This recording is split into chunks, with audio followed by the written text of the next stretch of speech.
Before I start today's video, I just want to apologize because I know it's been months since my last upload, which I believe, tell me if I'm wrong please, but I believe it was Mario Kart 8 Deluxe, ranking all the tracks in Wave 6, and I haven't even ranked all the tracks in the Booster Course Pass altogether, which I apologize for. It was mainly a combination of three things. One, moving away from the YouTube channel. Two, mental health issues.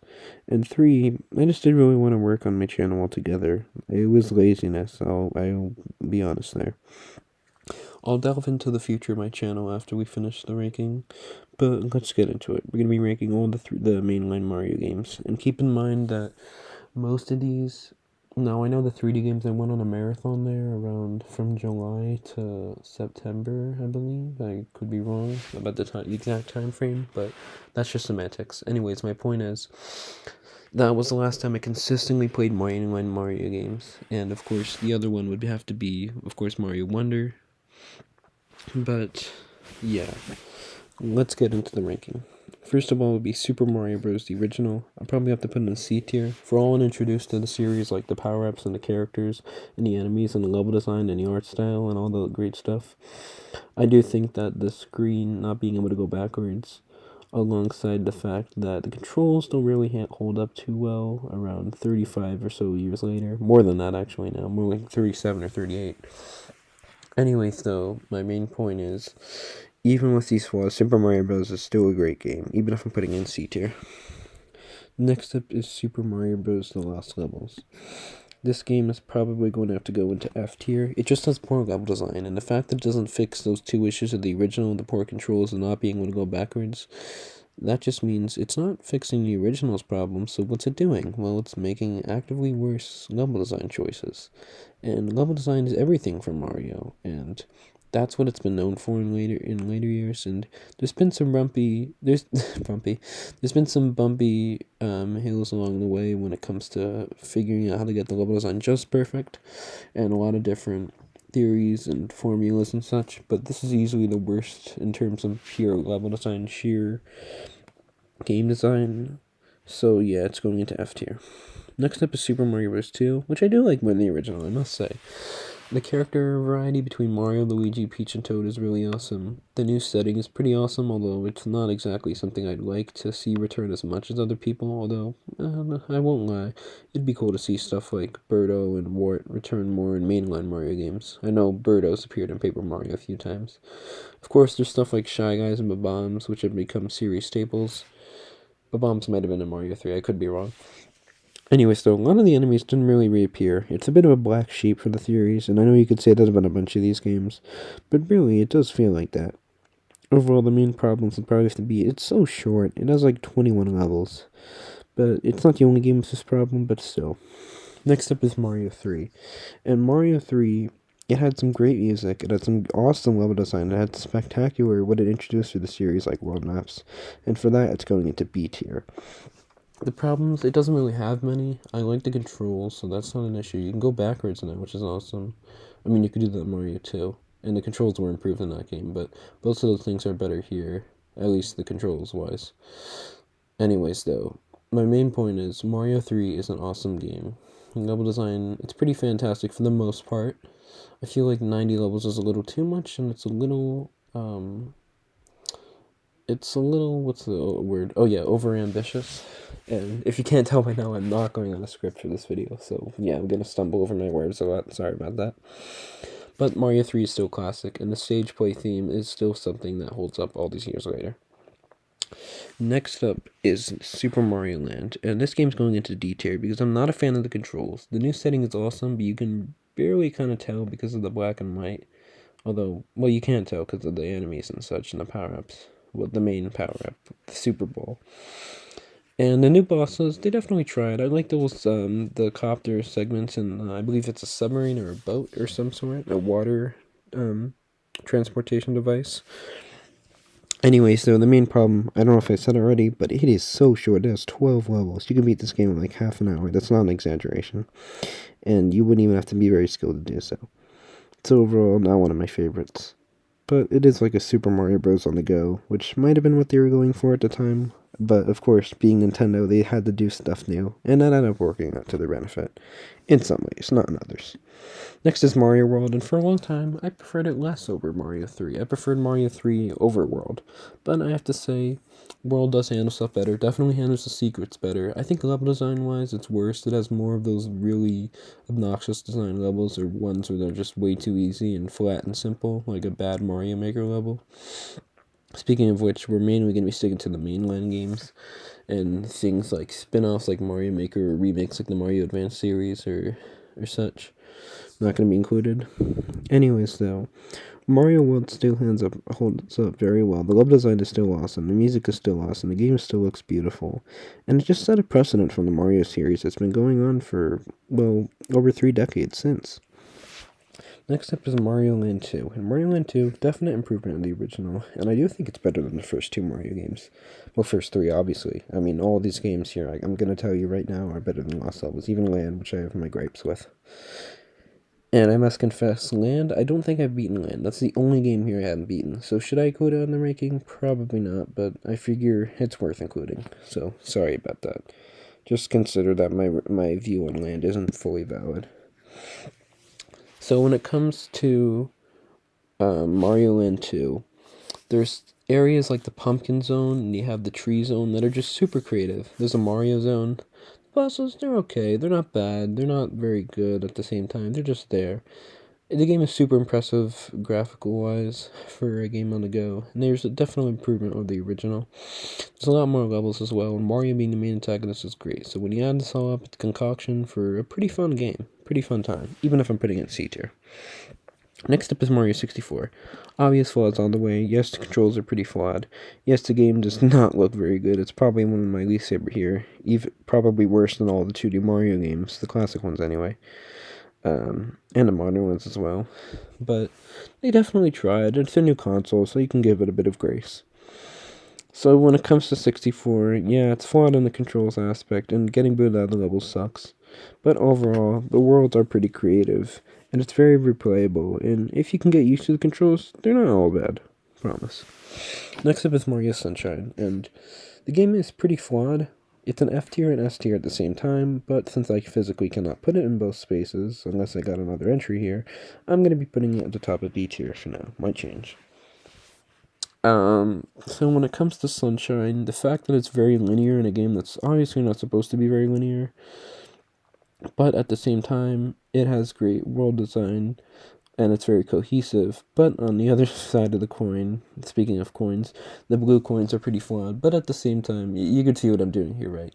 Sunshine, like I just said earlier, it's an F tier game and S tier game at the same time. Well, maybe not an F tier game, more like an S to D range. I don't think its lowest lows reach Lost Levels tier. Or maybe they do, but that's another debate. Anyways, all the new stuff this game does, like the voice acting and the locations and the cohesiveness, it's great stuff, and that's where it truly shines. Get it? Anyways, though, Sunshine definitely has its flaws, but it's going into B tier. 64DS. So, 64DS is definitely better than the original, not in the controls aspect, it is absolutely worse there. Whoever thought a D-pad would work for a 3D game probably needed to be fired, let's be real here. But the new character additions, the new mini-games, the new side content, that versus mode, which is just really awesome, both of the versus mode and the mini-games alike, just instantly make it better than the original. When considering alongside the fact that it doesn't really have any big flaws over the original that are worse, except the controls, which again baffled what they did with the D-pad for a 3D game. They got overly ambitious, let's be honest here. But oh well. 64DS is still a pretty solid game, and it has new levels too, so what's not to love? Well, other than the controls. And it even has those rabbits catching, which I know not everyone's fond of, but this is what they really kicked off in the 3 Mario games, and it's been a big trend in them ever since. Next up is New Super Mario Bros., the original. It has the mini-games, which is awesome. It has the versus mode, which is awesome. It has great level design. It has great bosses. But it is pretty generic. Even the first one was pretty generic and had its flaws. But I'm still going to have to put it around here. And I do think it's better than World in 3. It definitely has better level design. Better bosses, that's debatable. But it does a lot, right? Next up is Galaxy. I'm going to go on a flack for this, but low A tier. And I do mean low A tier. So, the positives. The story is pretty awesome regarding Rosalina's observatory. The actual story, kind of generic, but Bowser being intimidating really carries the problems there, really gets rid of the problems there and carries it to be better. The problems, of course, won't disappear, and that goes for all these games, but it definitely salvages things in a way. But the problem is, the game is too linear in a sense that, okay, so if they wanted to make a linear game, why is it so repetitive, and why does it have these big open areas so often? But at the same time, it's trying to be this big open game, then why is it so linear? And you see the problem here? Alongside the fact that I'm not a big fan of the controls being as slow as they are, no run button, and which would be fine if Mario ran fast. He doesn't. Anyways, though, the other issue would probably be the pacing. It's too slow, and maybe that's what you like, but if you want a game where you can stop and smell the flowers, don't force me at gunpoint to do so. I know, strange analogy, a bit silly, but you kind of get my point, right? Anyways, Galaxy is flawed, but it still holds up pretty solid, and it does have a lot of great ideas. It's just a shame it doesn't develop them very well, because it just introduces them and throws them away. And the later Mario games do this, but it doesn't really develop them in the way they do. It's pretty subtle, but it makes a big difference. Next up is New Super Mario Bros. Wii. I know this is a lot of people's favorite in the series, but I do think it's worse than the original, because I think the soundtrack is worse. The power-up definitely handles better. It's probably the best in the New Super Mario Bros. Games when it comes to that aspect. I do think that when it comes to the level design, the levels are way too big. The worlds are way too generic in comparison to the original. The bosses are a downgrade. Having them meet Koopalings twice is a problem. One would be fine, but twice? Come on. So you have 14 of these guys, and they don't really have much personality to shine because this is a Mario game, a 2D Mario game. The side content is a big downgrade, so yeah, I hope you can see why I'm not as fond of this game as many people are. Maybe it's because I didn't grow up on it, maybe it's because of the reasons I just mentioned. Next up is Galaxy 2. Story-wise, it's worse. Side content and everything else, it's probably better. It has less atmosphere, that's true, but I think people put too much emphasis on the atmosphere when the level design's better, the power-ups are handled better, the bosses are handled better, the soundtrack is better, although that one's pretty debatable. It's very close, neck and neck there. I think the game looks better, although it's very subtle. It doesn't fix the control issues. The side content is still pretty bad. The post-game content, because you're getting a bunch of green stars. But I forgot to mention, in the original, you're literally just replaying the game, but as Luigi, with slightly altered controls. So Galaxy 2 is a massive step up, albeit still pretty bad when it comes to the green star content. Getting booted out is still worse, but because you only have 2 main stars to a level as opposed to 3, it makes it better. And I think the Galaxies, the highs, have higher highs. And the lows aren't as well, I think. Next up is 3D Land. 3D Land, I can't say it's better than the Galaxy games because those are more ambitious, but the controls are probably better. It's hard to say. It has a lot of great concepts, even if it is pretty generic, which is probably its fatal flaw. At the same time, though, the game does try pretty hard, and the post-game content is a lot better because you have actually new levels. Well, new with quotation marks, because they aren't exactly new. There's still a lot more they could have done, but still, it's a pretty fun game, and definitely one of the most replayable, easily so. New Super Mario Bros. 2 is next. Where are we putting this? Probably here, because I like the coin gimmick, and that's about it. The game is very generic, even more so than Wii, because at least they had the multiplayer in Yoshi's, which is two positives I forgot to mention. Unless I mentioned the multiplayer in a negative connotation, however. New Super Mario Bros. 2, pretty flawed. Level design is fine. It's just a very fine game. The music is fine, pretty repetitive. And that's also probably because of the fact that if you play it right after Wii, which some people may do, you'll notice, hey, this is really similar, because it is really similar. Copies a lot of the music, copies a lot of the level design, copies a lot of the ideas. And yet, it goes back to the original where you don't have to spin, side content doesn't compare, and the goal of getting a million coins, or 9,999,999 coins, it just unlocks alternate title screens, which is definitely something that existed. The DLC side content is a bit way better than Wii side content, where it's just more multiplayer. Still, though, not very great. Next up is New Super Mario Bros. U. It's probably my favorite out of the old, actually second favorite of these New Super Mario Bros. Games. Well, New Super Mario Bros. Games, it's my favorite. You'll see what I mean in a second or two, or a minute. So New Super Mario Bros. U, it's pretty generic. I like the different world themes. Level design's better than Wii because it accommodates for single players more. The challenge mode is pretty fun, although it doesn't nearly compare to the DS versions, what they did there with the mini games in the versus mode. Still, though, it's a pretty fun time all around, but just very generic. It's very fine. It doesn't try very hard, and as such, it's going to be worse than Sunshine and 64, which have much lower lows, but much higher highs. Next up is Luigi U. Luigi U is my favorite of these modern 2D Mario games, except that's not true. Modern New Super Mario Bros. Games, sorry. So my problem with Luigi U is that it doesn't really try too much hard outside the fact that it has short levels. I do mean short both on timer and the level design, which is pretty cool. Not really any new power-ups. The New Super Mario Bros. U had the Acorn, which wasn't enough to try new, to qualify as new, but at least they tried here with Luigi U to be different, because New Super Mario Bros. U and 2, the gap was very close in terms of differences. Here, at least they tried with making more challenging level design. The game's still pretty easy, and it'd definitely be easy without the timer, but as such, it's okay with the timer. Next up is 3D World, and we have our first S tier. 3D World is fantastic level design. I love the new power-ups like the Super Bill and the Double Cherry, those two mainly. Plus, he is really awesome. There's so many great level design mechanics. It feels like a Mario Galaxy 3 in a way, except now it has multiplayer, and the multiplayer is super fun. It's a lot better than New Super Mario Bros. When it comes to the main game. The main problem is it doesn't really have much of a side game. The bosses are pretty generic when Galaxy had pretty awesome bosses. If you're comparing it to 3D Land, it has better bosses. There aren't nearly as many extra worlds as 3D Land. There are more problems than I thought, I guess. You don't really have any extra multiplayer modes, although getting the crown with friends is super fun.